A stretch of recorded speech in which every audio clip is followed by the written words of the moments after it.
Guys আজকে Indian bike driving 3D তে Franklin তার পুরো বাড়িটিকে বানিয়ে ফেললো একটি বিশাল বড় ভয়ঙ্কর চিড়িয়াখানা। এবং এই চিড়িয়াখানার মধ্যে কিন্তু গাইস পৃথিবীর সবথেকে ভয়ঙ্কর সব জন্তু জানোয়ারকে এনে রাখা হয়েছে, যেমন কুমির থেকে শুরু করে গাইস হাতি, হরিণ, বান্দর এবং পৃথিবীর সবথেকে ভয়ঙ্কর রয়্যাল বেঙ্গল টাইগার বাঘকেও এনে রাখা হয়েছে। এবং তার সাথে গাইস ফ্র্যাঙ্কলিনের বাড়ির দ্বিতীয় তলার মধ্যে ভয়ঙ্কর টাইপের 3টা সিংহকেও এনে রাখা হয়েছে। কিন্তু গাইস এখন হঠাৎ করে ফ্র্যাঙ্কলিন কি জন্য তার পুরো বাড়িটিকে এভাবে ভয়ঙ্কর চিড়িয়াখানা বানালো, জানতে হলে সম্পূর্ণ ভিডিওটি মনোযোগ দিয়ে দেখতে থাকো। আরে ইয়ার পিন্টু, আজকে তো মনে হয় তুই অনেকটাই দেরি করে ফেললি, আর আজকে তো মনে হয় তোর স্কুলের স্ক্যারি টিচার আমাদেরকে রেখেই একেবারে চলে যাবে। আর যাই হোক পিন্টু, এখন আমরা তাড়াতাড়ি করে গাড়িটা চালিয়ে সোজা আমাদের শহরের রেলওয়ে স্টেশনের কাছে চলে যাই। আর হ্যাঁ গাইস, এখন আমরা আমাদের শহরের রেলওয়ে স্টেশনের কাছে যাচ্ছি কারণ আজকে আমার ছোট ভাই পিন্টুর স্কুল থেকে সবাইকে ট্যুরে নিয়ে যাচ্ছে, কারণ আমাদের পাশের শহরের মধ্যে নাকি একটা বড় চিড়িয়াখানা হয়েছে। আর ওই চিড়িয়াখানার মধ্যে নাকি বিভিন্ন রকমের ভয়ঙ্কর টাইপের কিছু পশু পাখি রয়েছে। এখন ওই চিড়িয়াখানার মধ্যে থাকা পশু পাখিগুলাকে দেখার জন্যই পিন্টুর স্কুলের সকল বন্ধুরা মিলে আমাদের পাশের শহরের মধ্যে যাচ্ছে। আর এখন গাইস ফাইনালি আমরা আমাদের গাড়িটা চালিয়ে প্রায় আমাদের শহরের রেলওয়ে স্টেশনের কাছেই চলে এসেছি। আর ওই তো গাইস ওইখানে পিন্টুর স্কুলের বাসকে দেখা যাচ্ছে, আর ওইখানে অনেকগুলা বাচ্চাকেও দেখা যাচ্ছে। মনে হয় ওরা সবাই আমাদের জন্যই দাঁড়িয়ে রয়েছে। তাড়াতাড়ি করে আমরা এখন ওদের কাছে চলে যাই। আর এই তো এখন আমরা আমাদের গাড়ি থেকে নেমে পড়েছি। আরে পিন্টু, তুই যাচ্ছিস ভালো কথা, কিন্তু ওখানে গিয়ে বেশি দুষ্টামি করবি না। ওইখানে চিড়িয়াখানার মধ্যে কিন্তু ভয়ঙ্কর টাইপের পশু পাখি রয়েছে, ওদের থেকে সাবধান থাকবি। আরে পিন্টু, এখন তো মনে হচ্ছে ওই দিক থেকে জোরে কোনো একটা শব্দ আসতেছে, মনে হচ্ছে কোনো একটা বিমান অনেক জোরে উড়ে যাচ্ছে। আরে আরে আরে আরে এটা কি হচ্ছে? আরে আরে গাইস, এখন এটা কি দেখছি আমি? আর এখন এটা কি হয়ে গেল? এখন তো আকাশ থেকে বিশাল বড় একটা বিমান অনেক জোরে উড়ে এসে এই রেলওয়ে স্টেশনের ট্রেনের উপর ক্র্যাশ করলো। আর এখন তো গাইস এই প্লেনটা ক্র্যাশ করার কারণে এই প্লেন এবং এই ট্রেনটা দুটোই একবারে আগুন ধরে গিয়েছে। আরে ওই তো ওইখানে একটা পুলিশ দাঁড়িয়ে কি যেন একটা বলতেছে, আচ্ছা গিয়ে শুনে আসি তো একটু। আরে দেখুন ম্যাডাম, প্লেন এবং ট্রেন দুটোই একেবারে ক্র্যাশ করে গিয়েছে, যার কারণে প্লেন এবং ট্রেন দুটোই একেবারে আগামী 1 মাসের জন্য এই শহরে কোনো চলাচল করবে না। তাই আপনাকে আপনার এই ট্যুরে যাওয়ার প্ল্যানটা ক্যান্সেল করতে হবে। আরে ইয়ার গাইস, এখন এটা কি হয়ে গেল? আর এখন তো আমার ছোট ভাই পিন্টু অনেক কান্নাকাটি করবে। সে যদি এখন চিড়িয়াখানায় যেতে না পারে তাহলে তো সে এখন অনেকটাই কান্নাকাটি করবে। আরে আরে ফ্র্যাঙ্কলিন ভাইয়া, এখন হঠাৎ করে এটা কি হয়ে গেল? আমরা তো ট্যুরে যাচ্ছিলাম, কিন্তু এখন কোথা থেকে এই প্লেনটা আসলো? আর এখন তো মনে হয় আমরা ট্যুরে যেতে পারবো না। তুমি যেভাবে করেই হোক না কেন আমাদেরকে চিড়িয়াখানা দেখার ব্যবস্থা করে দাও। আরে পিন্টু চল, এখন আমরা বাড়িতে চলে যাই। বাড়িতে গিয়ে আমি চিন্তা ভাবনা করে দেখবো কি করা যায়। অলরাইট গাইস, ফাইনালি আমরা এখন আমাদের বাড়িতে চলে এসেছি। আর এখন গাইস আমার মাথায় একটা বুদ্ধি এসেছে, আর ওই বুদ্ধিটি হলো গাইস আমি এখন আমার পুরো বাড়িটিকে একটা চিড়িয়াখানা বানাবো।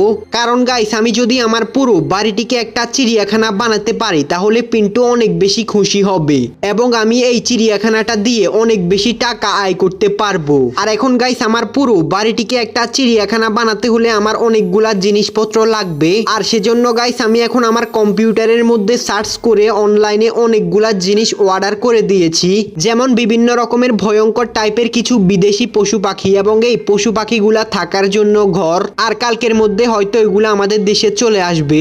তো ফাইনালি গাইস কালকে যে আমি অনলাইনের মধ্যে যে সমস্ত জিনিসপত্রগুলোকে অর্ডার দিয়েছি আজকে সেগুলো আমাদের দেশের মধ্যে চলে এসেছে। আর এখন গাইস আমি ওই জিনিসপত্রগুলোকে নেয়ার জন্য চলে এসেছি সোজা আমাদের শহরের কনস্ট্রাকশন সাইটের মধ্যে। আর এখন গাইস আমাদের কনস্ট্রাকশন সাইটের মধ্যে এখানে অনেকগুলা খাঁচা চলে এসেছে। আর এখন গাইস এই সমস্ত খাঁচাগুলাকে পিন্টু আস্তে আস্তে করে আমাদের ট্রাক্টরের মধ্যে তুলে দিচ্ছে।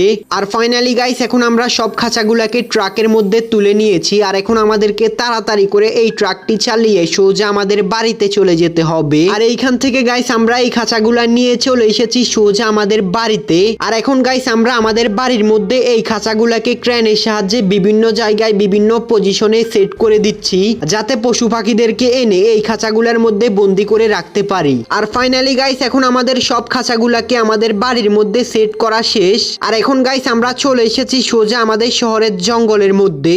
আর এখন গাইস আমাদেরকে জঙ্গল থেকে থেকে জঙ্গলের মধ্যে থাকা অনেকগুলা সবুজ ঘাস এবং অনেকগুলা গাছ কেটে নিতে হবে।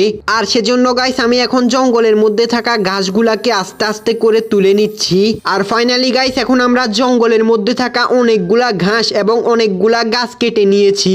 আর এগুলাকে আমাদের ট্রাক্টরের মধ্যে তুলে আমাদের ট্রাক্টরটি চালিয়ে চলে যাচ্ছি সোজা আমাদের বাড়িতে।